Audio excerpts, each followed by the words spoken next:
سامعین حاضرین السلام علیکم ورحمۃ اللہ وبرکاتہ نحمده ونصلی علی رسوله الکریم اما بعد فاعوذ باللہ من الشیطان الرجیم بفضلک بسم اللہ الرحمن الرحیم سبحان الذی اسری بعبده لیلا من المسجد الحرام الى المسجد الاقصى الذي باركنا حوله لنريه من آياتنا إنه هو السميع البصير صدق الله العظيم وصدق رسوله النبي الأمين الأمي المكين المتين المبين الرؤوف الرحيم الكريم درود پاک پڑھیں اللهم صل على سيدنا مولانا محمد بارك وسلم صلوا عليه الصلاة والسلام عليك يا رسول الله صلى الله عليه وسلم. نعت پاک کے دو شعر سماعت کر لیں.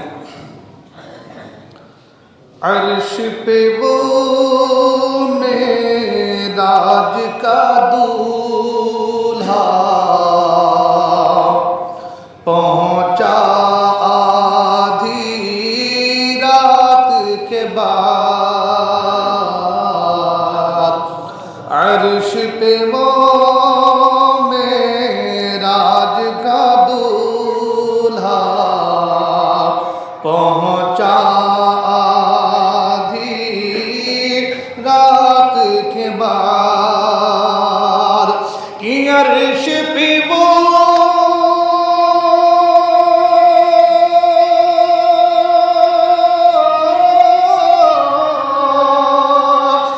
عرش پہ وہ معراج کا دولہا پہنچا آدھی رات کے بعد. ساتوں فلک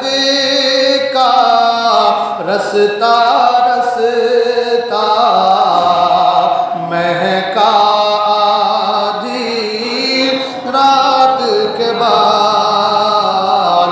ساتوں فلک کا رستا رستا مہکا آدھی رات کے بعد. اور قسمت نے گر ساتھ دیا تو طیبہ جا کر دیکھیں گے کہ قسمت نے گر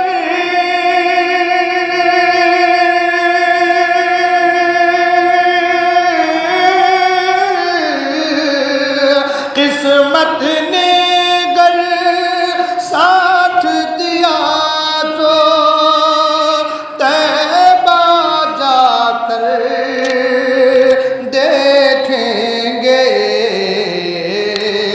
کتنا اچھا لگتا ہے ان کا روضہ آدھی رات کے بعد. عرش پہ وہ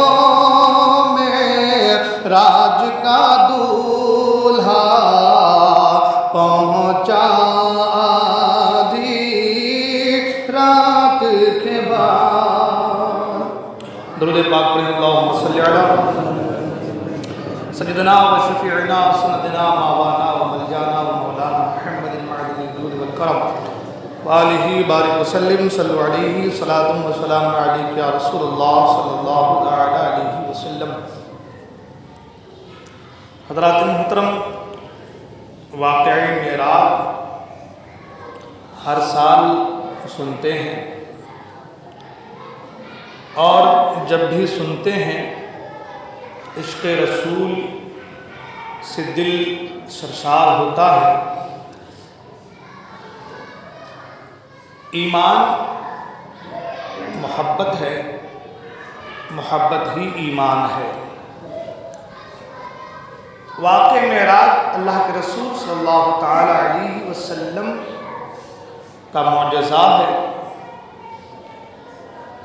اور جب ایمان ہو دل میں یعنی محبت رسول ہو دل میں تو پھر کیونکہ معجزہ اللہ تبارک و تعالی کی طرف سے عطا کردہ خصوصیات جو انبیاء کو حاصل ہیں وہ معجزہ ہے، جسے انسانی عقل نظر سمجھنے سے قاصر ہو جائے، جو انسانی عقل میں آ نہ سکے، تو حضور کی خصوصیات اور فضائل ہیں۔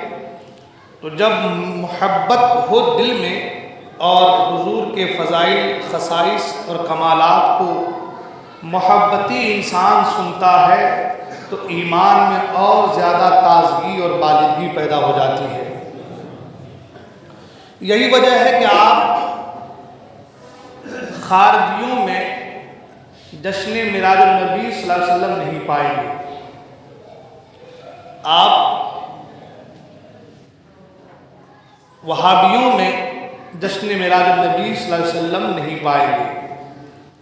انکاری لوگ، دوسری باتیں بہت ہوں گی، صحابہ کا گستاخ اور نبی کا گستاخ، ان کے اندر آپ کو معراج النبی کا واقعہ نہیں ملے گا، بات نہیں کریں گے یہ لوگ۔ اس کی وجہ یہ ہے کہ معراج النبی صلی اللہ علیہ وسلم کا جو واقعہ ہے اس کے ہر قدم پر اہل سنت والجماعت کا جو عقیدہ ہے وہ چمکتا دمکتا نظر آتا ہے، اور وہاں پر ان کے عقیدے کی موت ہے۔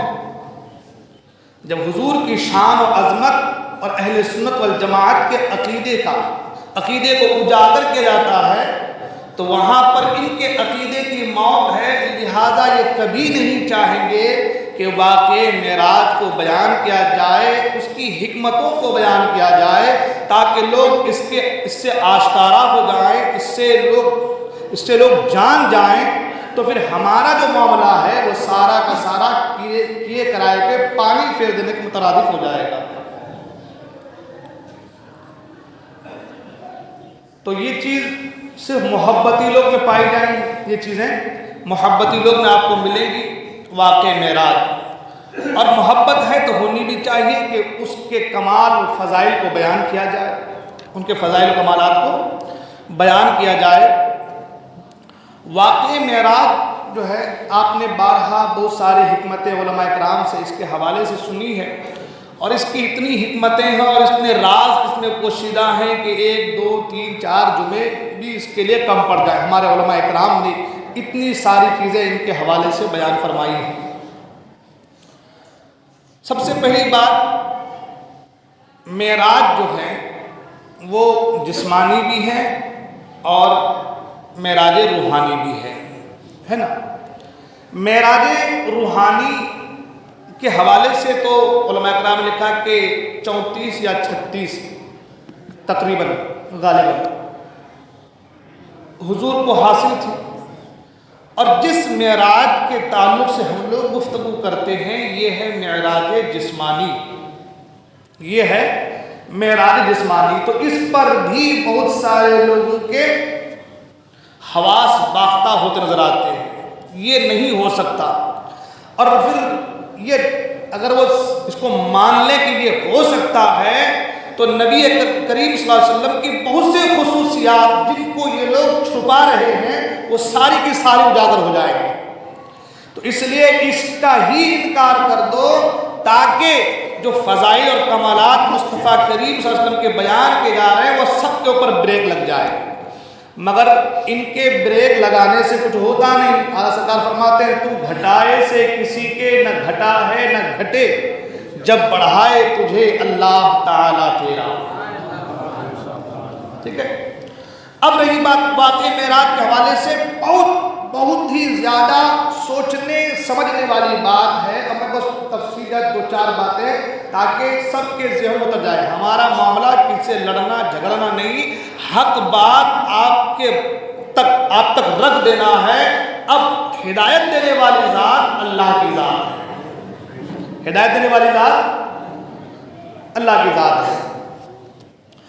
حضور نے یہ نہیں کہا کہ میں گیا، اللہ نے فرمایا پاک ہے وہ ذات جو لے گئی، ہے نا، اللہ لے کر گیا۔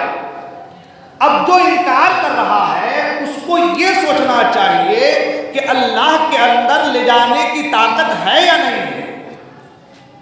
یہ سب سے اہم، یہ عام انسانوں کے ذہنوں میں سمانے والی بات ہے، سوچنے والی بات ہے۔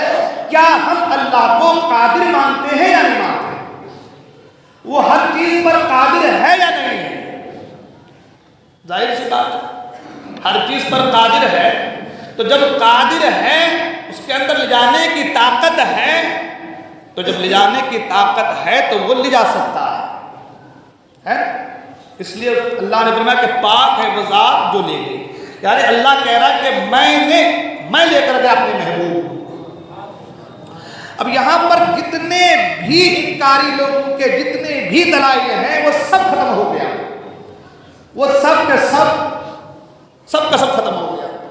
سوال یہ ہوتا ہے کہ قرآن میں ہے سبحان الذی اسری بعبدہ لیلا من المسجد الحرام الی المسجد الاقصی، ہے نا؟ قرآن نے کہا کہ مسجد حرام سے مسجد اقصی تک کی سیر کرائی، ہے نا؟ اسی ایک بات کو لے کر کے وہ لوگ کہتے ہیں کہ آگے کا ذکر نہیں ہے۔ قرآن میں جو ذکر ہے وہ کیا ہے؟ مسجد حرام سے مسجد اقصی تک، وہیں تک لے کر کے گیا۔ میں اتنا عرض کرنا چاہتا ہوں، جو خدا اتنے سے وقت میں مسجد حرام سے مسجد اقصی تک لے جا سکتا ہے تو کیا وہ مسجد اقصی سے لامکہ تک نہیں لے جا سکتا؟ سوچنے والی بات یہ ہے کہ تم یہاں سے وہاں تک کا مان رہے ہو، قرآن کا ماننا بھی پڑے گا۔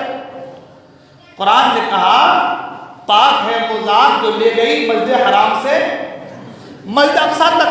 تو سوچنے والی بات ہے کہ اللہ کے پاس اتنی ہی طاقت ہے اللہ کی کہ مسجد حرام سے مسجد اقصی تک ہی لے جا سکے، اس کے آگے کی طاقت نہیں ہے۔ یہ کتنی خام خیالی ہے، کتنی غلط بات ہے کہ تم اللہ کی طاقت کو بھی محدود کر دے رہے ہو۔ معاذ اللہ رب العالمین، یہ کیا غلط سوچ ہے لوگوں کی، اور کس طریقے سے لوگوں کو ورگلاتے ہیں یہ لوگ۔ چہ جائے کہ سورہ نجم میں اس کے حوالے سے آگے بھی موجود ہے فَأَوْحَىٰ إِلَىٰ عَبْدِهِ مَا أَوْحَىٰ مَا زَاغَ الْبَصَرُ وَمَا طَغَىٰ، وہ بات کی بات ہے۔ میں عرض یہ کرنا چاہ رہا ہوں کہ حضور کو جیسا کہ میں نے کہا کہ کئی بار عالم منام میں خواب کی حالت میں یعنی روحانی معراج حاصل تھی۔ جب جسمانی معراج کا تذکرہ مصطفیٰ کریم صلی اللہ علیہ وسلم نے کیا کہ میں رات کے کم حصے میں آسمان دنیا پر گیا، جنت کو دیکھا، اللہ تبارک و تعالیٰ کا دیدار کے واپس آیا، تب تو کفاروں نے واویلا مچایا۔ اس سے پہلے تو واویلا مچایا نہیں تھا، اس سے پہلے تو کوئی بات ایسی ہوئی نہیں تھی، کفاروں نے واویلا مچانا شروع کیا۔ بہت اچھی بات میں آپ کے سامنے چاہتا ہوں، چہ جائے کہ میری بات آپ کے سینے میں اتر جائے تو انشاءاللہ بہت سارے راستے ہو جائیں گے۔ آپ مصطفیٰ کریم کی عظمت کو گھٹانا کیوں چاہتے ہیں؟ آپ مصطفیٰ کریم کی عظمت کو گھٹانا کیوں چاہتے ہیں؟ کہیں گے نہیں ہم اللہ تبارک و تعالیٰ کی عظمت کو بڑھانا چاہتے ہیں۔ تم کیا بڑھائیں گے؟ تم کیا بڑھائیں گے؟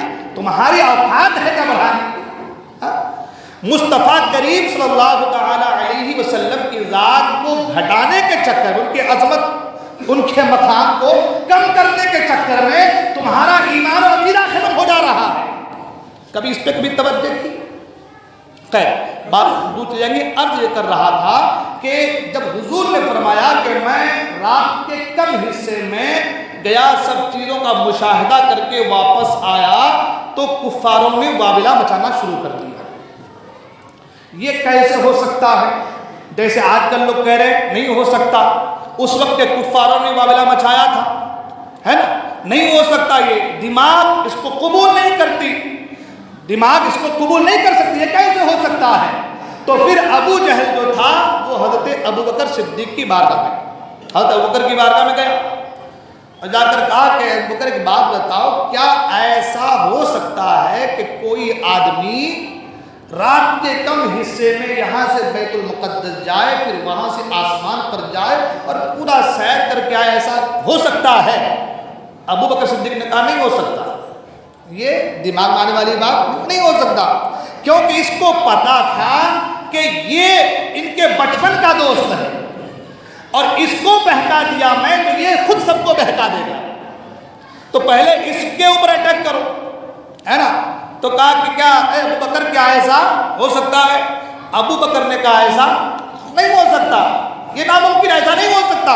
تو پھر اس نے کہا کہ صحیح ایسا نہیں ہو سکتا؟ کہا نہیں ایسا نہیں ہو سکتا۔ کہا وہ جو تیرا دوست ہے محمد صلی اللہ علیہ وسلم وہ کہہ رہا ہے کہ میں نے ایسا ایسا کیا۔ تو جیسے ہی جملہ کہا فوراً ابو بکر نے کہا کہ اگر انہوں نے کہا ہے تو ایسا ہو سکتا ہے، اگر انہوں نے کہا ہے تو ایسا ہو سکتا ہے۔